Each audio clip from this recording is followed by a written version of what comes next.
International social media Patel Prahlad भाई। भारत की अर्थव्यवस्था की स्थिति क्या है? वैसे तो कहने को दुनिया की फास्टेस्ट ग्रोइंग इकोनॉमी है, दुनिया की 5वीं सबसे बड़ी अर्थव्यवस्था है, लेकिन इसमें कुछ बुनियादी समस्याएं खड़ी हो गई हैं जिसकी वजह से भारत की अर्थव्यवस्था उस रफ्तार से नहीं आगे बढ़ पा रही है जिस रफ्तार से इसको बढ़ना चाहिए। पिछले कई महीनों से हम राजेश महापात्रा जी के साथ मिलकर लगातार इसके तमाम अलग अलग पहलुओं के बारे में चर्चा कर रहे हैं, इसके तमाम अलग अलग एंगल्स, डायमेंशन, आयाम के बारे में चर्चा कर रहे हैं और एक समग्र तस्वीर अपने दर्शकों के सामने रखने की कोशिश कर रहे हैं। आज उसी दिशा में एक नई कोशिश है। नई कोशिश इसलिए है क्योंकि पिछले दिनों अखबार में एक बड़ी खबर छपी। उसको उतनी प्रमुखता से बाकी अखबारों ने नहीं छापा, लेकिन इंडियन एक्सप्रेस ने उसको अपने फ्रंट पेज पर डाला और वो खबर ये है जो मैं आपको दिखाना चाहता हूं। Not enough medium size firms in India structural problem, नीति सीईओ यानी नीति आयोग के सीईओ बीवीआर सुब्रमण्यम का यह कहना है कि भारत में माइक्रो, मध्यम और स्मॉल स्केल के इंडस्ट्रीज की संख्या इतनी नहीं है जितनी दरअसल होनी चाहिए और ये एक बड़ी समस्या है और इस वजह से भारत की अर्थव्यवस्था पर बुरा या दुष्प्रभाव पड़ता है। उन्होंने साफ तौर पर कहा है कि भारत में जिस तरीके से बड़ी कंपनियां हैं उसी तरीके से छोटी कंपनियां नहीं है। ये स्ट्रक्चरल प्रॉब्लम है, संरचनात्मक प्रॉब्लम है और इसकी वजह से भारत का जो विकास है, जो ग्रोथ है, वो जिस गति से होना चाहिए उस गति से नहीं हो रहा। अब उनके एक पैराग्राफ को पढ़कर सुना देता हूं ताकि हमारे दर्शकों को थोड़ा अंदाजा लगे। उन्होंने कहा, sometimes when I think of the Indian economy I worry. We have a large number of large companies, the number of medium companies is smaller than the number of large companies, then where is the growth going to come from? It's an institutional structural problem. Subramaniam यानी वो कह रहे हैं कि भारत में बड़ी कंपनियां जितनी हैं उसकी तुलना में छोटी कंपनियां नहीं हैं और इस वजह से ग्रोथ यानी विकास कहां से आएगी? ये एक संरचनात्मक समस्या है और इसकी वजह से मुझे चिंता होती है। भारत में इस समस्या के क्या असर है हमारी अर्थव्यवस्था के ऊपर? क्या इसका बेरोजगारी से बड़ी संख्या में लेना देना है या कुछ और समस्याएं हैं? राजेश महापात्रा इस वक्त हमारे साथ मौजूद है, जो पीटीआई के पूर्व संपादक है, हिंदुस्तान टाइम्स के एग्जीक्यूटिव एडिटर रह चुके हैं और इन दिनों उड़ीसा डायलॉग के डायरेक्टर हैं। आपका बहुत बहुत स्वागत है। राजेश, ये बात जो बीवीआर सुब्रमण्यम ने कही है, अमूमन जो भारत सरकार में बैठे हुए लोग हैं वो इतनी बेबाकी से अपनी बातों को नहीं रखा। दरअसल उन्होंने बहुत बेबाकी से रखा है कि एक स्ट्रक्चरल प्रॉब्लम है, इसकी वजह से चिंता है और अगर ज्यादा हमारे पास छोटी कंपनियां नहीं है तो फिर विकास होगा कहां से, गति आएगी कहां से? आशुतोष, मैं आपको शुक्रिया अदा करना चाहता हूं कि आपने बहुत सही टॉपिक उठाया और दरअसल में अगर आज के डेट पर अर्थव्यवस्था को लेकर कोई एक सेगमेंट के बारे में बात की जाए, जितनी भी बात की जाए वो फिर भी कम रह जाएगा, तो वो है मध्यम वर्ग और छोटे वर्ग के जो व्यापार या बिजनेसेस हैं। और उसका जो आपने अभी सुब्रमण्यम साहब का जो बात रखा आपने, वो उन्होंने एकदम सही बात कहा है और इससे एक तरह का हमें कहीं ना कहीं थोड़ा आश्वासन मिल रहा है कि आखिर में इस सरकार को ये बात समझ में आ रहा है। अगर ये नहीं आ रहा होगा तो नीति आयोग का जो चीफ एग्जीक्यूटिव ऑफिसर है, जो कर्ता धर्ता है वहाँ के, वो ये बात इस तरह से नहीं करते।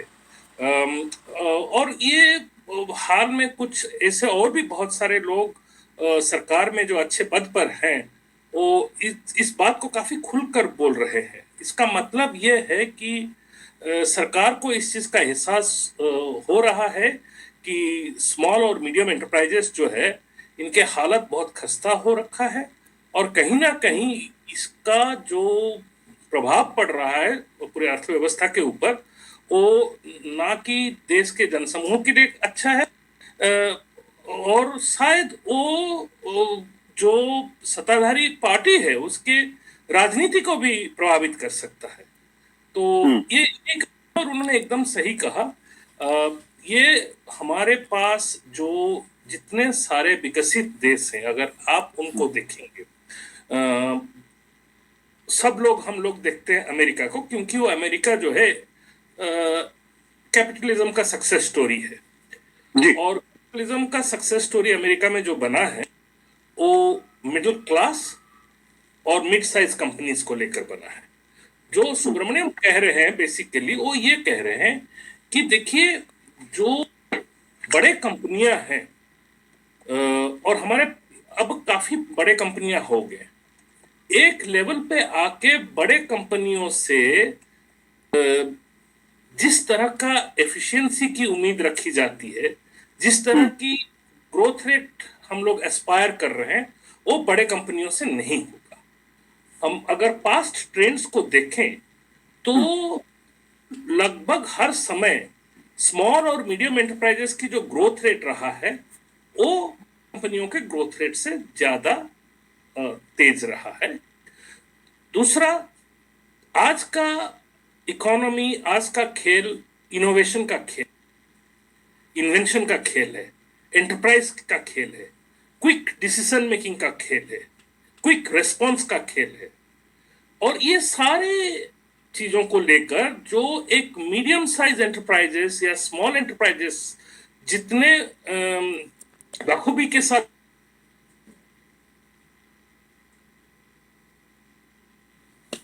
सरकारी भी हो जाता है, तो और बड़ी कंपनी बनते कहां से है? तो जो कंपनीज माइक्रो से स्मॉल बनते हैं, स्मॉल से मीडियम बनते हैं, मीडियम से लार्ज बनते हैं।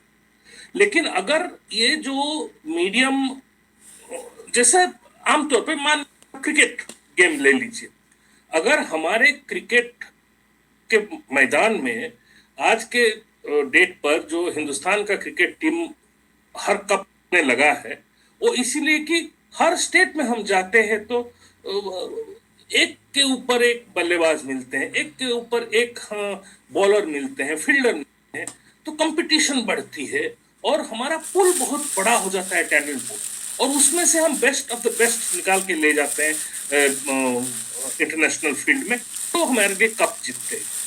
बिजनेस के क्षेत्र में भी वही खेल होता है कि जितना ये जो कंपनियां, बड़े कंपनियां बनने का जो पुल होगा वो मीडियम कंपनीज का होता है। अगर मीडियम साइज कंपनीज आपके बढ़ नहीं रहे हैं, उनके संख्या नहीं बढ़ रहे हैं, उनके व्यापार नहीं बढ़ रहे हैं, तो वहां से आगे कौन कैसे लार्ज कंपनी बनेगा? अगर आप स्टॉक मार्केट को देखें तो अक्सर जो स्टॉक मार्केट का जो रैली होता है, जो बुल रन होता है, हमेशा अगर आप बुल रन में देखेंगे, जो बड़े कंपनीज है उनका एक प्रेडिक्टेबल बिजनेस ग्राफ होता है। और वो स्टॉक प्राइसेस आप देखें, आप हिंदुस्तान, हमारे देश के ले लीजिए, HDFC बैंक ले लीजिए, रिलायंस इंडस्ट्री ले लीजिए, टाटा स्टील लीजिए, जो भी बड़े बड़े कंपनीज ले लीजिए, वो एक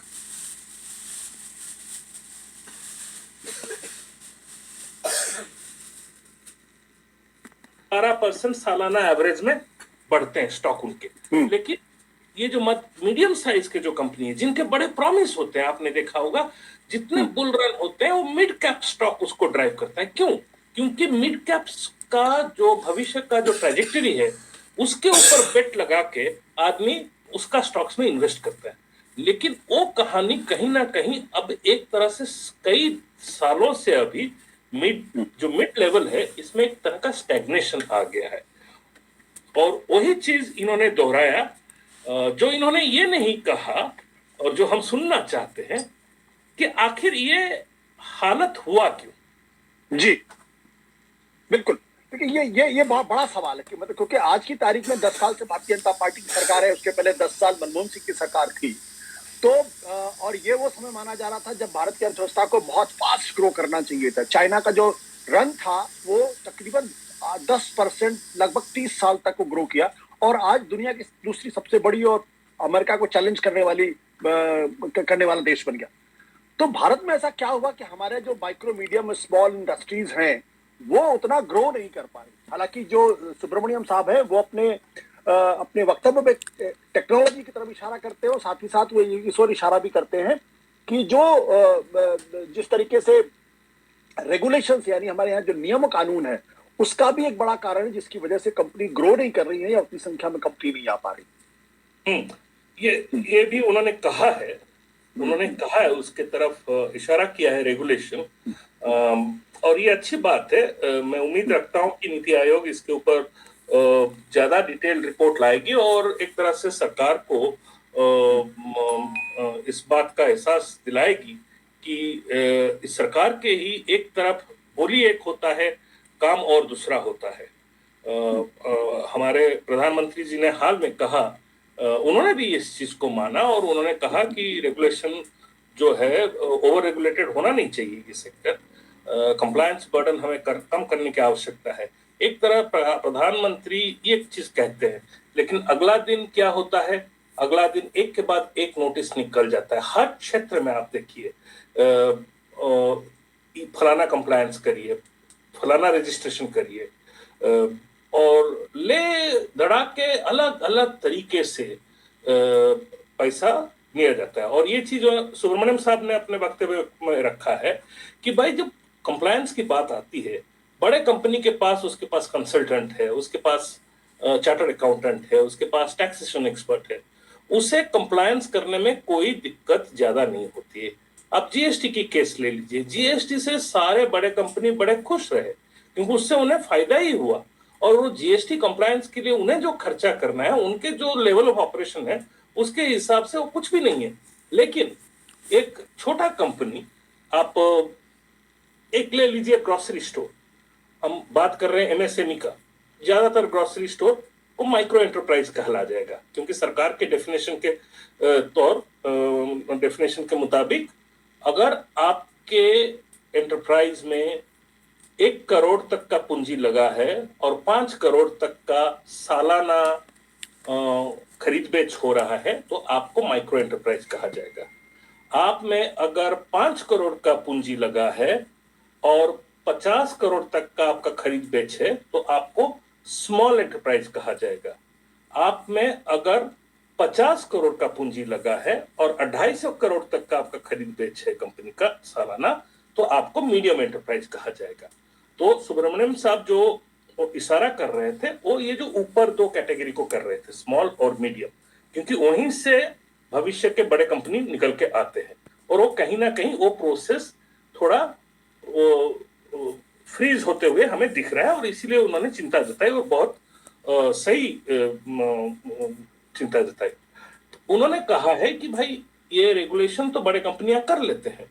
अब आप ग्रोसरी स्टोर की एक ले लीजिए, एक ग्रोसरी स्टोर अगर शहरी इलाके में, अगर दिल्ली इलाके में आपके घर के बगल वाला हो तो उसका मान लीजिए सालाना महीने का खरीद बेच और उसका 3 लाख रुपए का होता है, यानी कि रोज 10,000 का बेचता है, सुबह 8 बजे से लेकर रात 10 बजे तक होने के बाद उसमें उसके दुकान का किराया, बिजली, ये खर्चा वो खर्चा सब देकर उसको लगभग ये कह लीजिए 30-40 हजार रुपए उसके पास बचता है और वो जीएसटी भरने के लिए चार्टर्ड अकाउंटेंट को 5,000 रुपए देना पड़ेगा। कहां से लाएगा वो? लेकिन बड़े कंपनी के लिए कोई फर्क नहीं पड़ता है। तो ये एक बड़ा प्रॉब्लम है। लेकिन देखिए 2-3 चीजें हैं। हमारे यहाँ पर सरकार के डेटा के हिसाब से लगभग 7.5 लाख स्मॉल एंटरप्राइजेस हैं और मेरे ख्याल से कुछ 70-1,000 मीडियम एंटरप्राइजेस है और इनके जो ग्रोथ होना चाहिए था वो नहीं हो रहा है। उसके सबसे मूल कारण जो है 2 चीजें होते हैं। के बाद हम आते हैं कंप्लायंस के ऊपर। कंप्लायंस एक इशू है।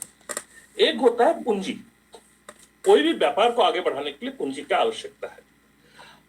आप देखिए माइक्रो एंटरप्राइजेस को कोई बैंक, कोई एनबीएफसी पैसा नहीं देता है। वो कहां जाते हैं? वो जाते हैं माइक्रो फाइनेंस कंपनीज के पास। माइक्रो फाइनेंस कंपनीज का एवरेज रेट ऑफ इंटरेस्ट है 24%।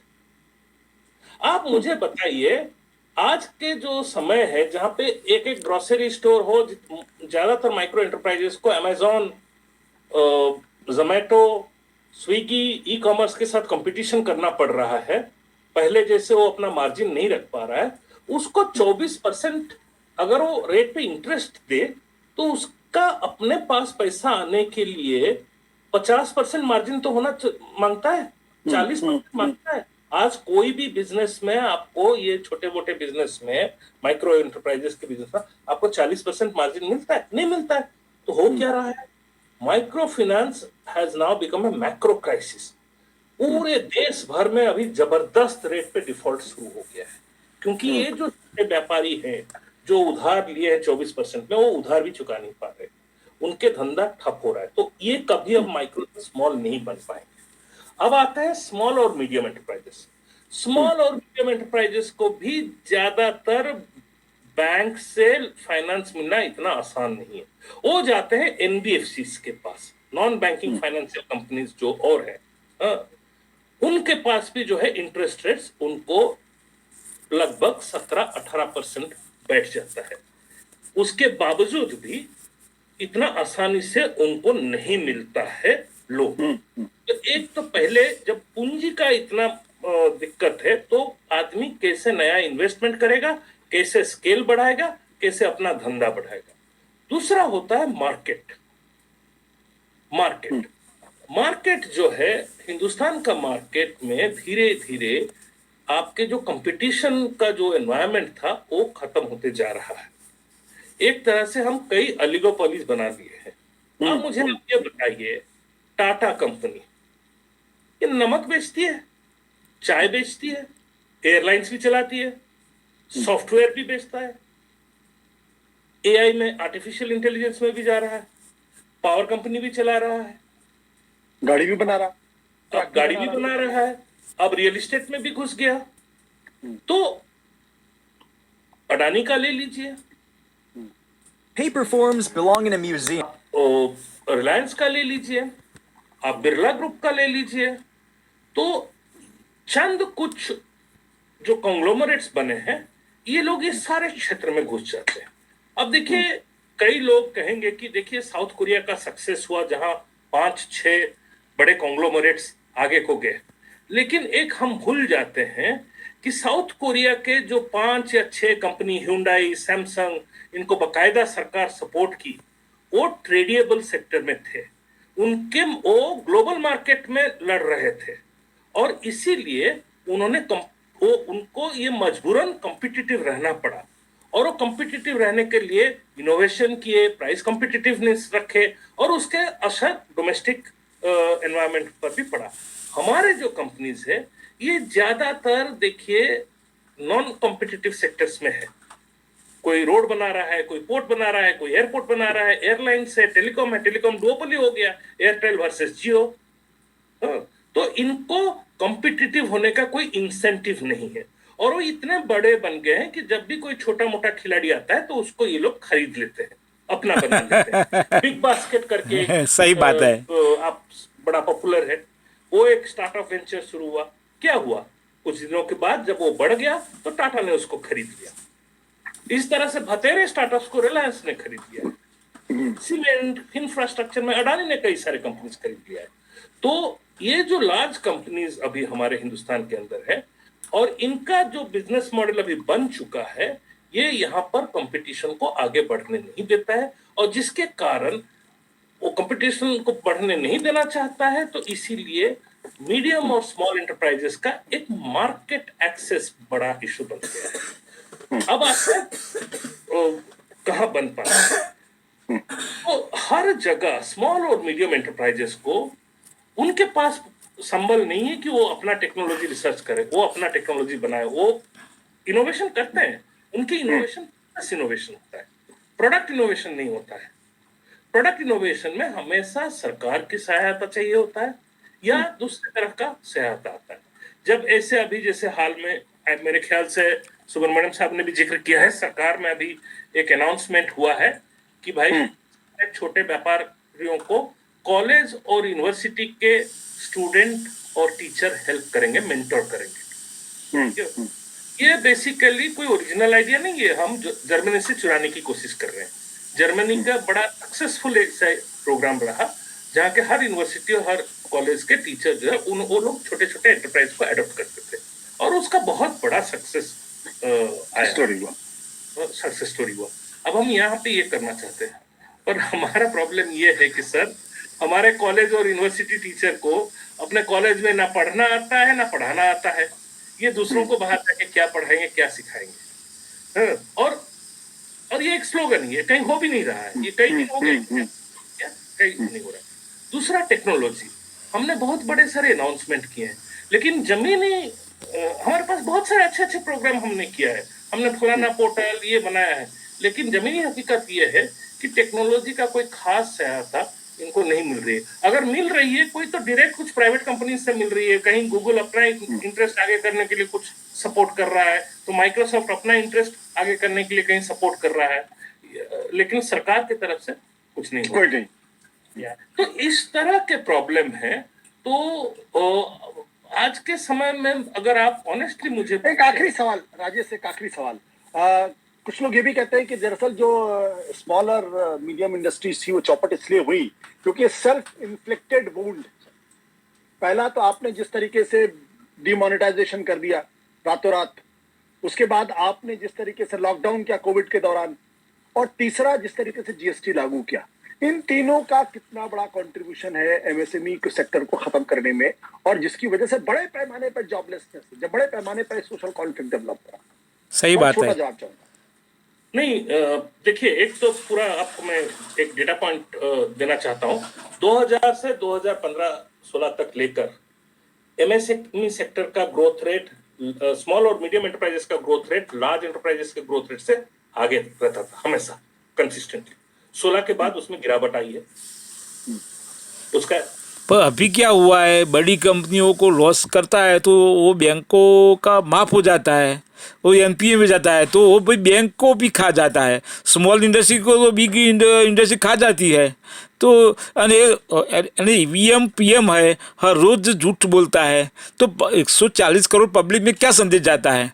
तो पहले तो इलेक्शन फंड स्कैम में और करप्शन में वो सिस्टम सुधारने की ज़रूरत पहली है। आरबीआई भी क्या करता है, तो सब महंगाई कैसे बढ़ी, तो इन्फ्लेशन रेट बढ़ा तो प्रॉब्लम तो हुआ, तो नोट नई करेंसी आई तो इन्फ्लेशन बढ़ा तो महंगाई बढ़ी।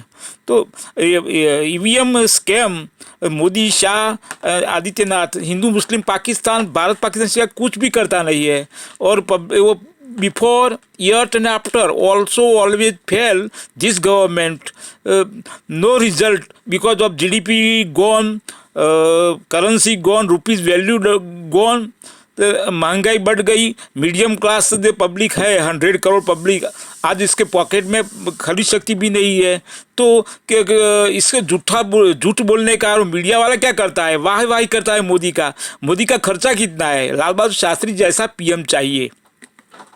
मूल कारण डिमोनेटाइजेशन और जीएसटी रहा, और जो बचा कुचा जो था वो कोविड के समय में मार हो गया, और उसके बाद वहां से स्मॉल और मीडियम एंटरप्राइजेस सेक्टर उठ नहीं पाया है, ये हकीकत है। और ये अपने बदौलत नहीं उठ पाएंगे अगर सरकार का इंटरवेंशन ना हो, और अगर सरकार का इंटरवेंशन तब तक नहीं होगा जब तक ये एक बड़ा पॉलिटिकल इशू ना बन जाए।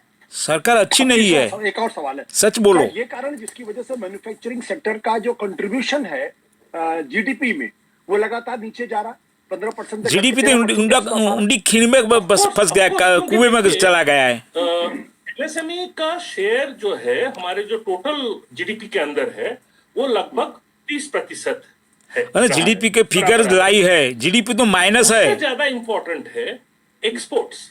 सच बात यही है। 40 से 50% एक्सपोर्ट्स एसएमई सेक्टर से होता था।